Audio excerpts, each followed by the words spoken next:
pokok pangkalnya hati berkenan. Kalau sesuai budi bahasa, sampai ke kubur bersatu hati. Bunga anggrek yang permai memang boleh dipakai.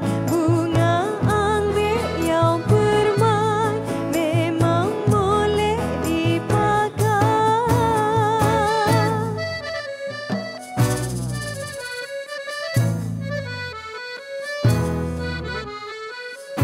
Banyaklah bunga di dalam taman, apalah guna anggrek di desa. Molek pun tidak, wangi pun bukan, tidak sesuai untuk disunting.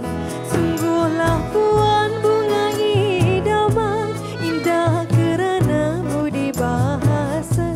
Bukanlah cantik di tengah pekan, cantik berbuai di hujung rambut.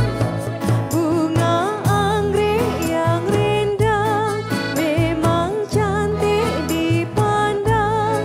Bunga anggrek yang rindang memang cantik dipandang.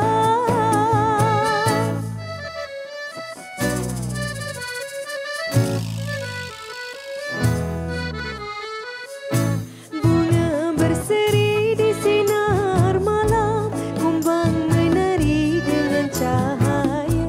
Alam kekasih bunga dikarang, anggrek tak mungkin menukar ganti. Sudah menjadi aturan alam, bunga penyeri taman bahagia. Kumbang memilih bukan sebarang, anggrek di desa pujaan hati. Bunga anggrek di desa, indah budi bahasa. Bunga anggrek di desa, indah budi bahasa.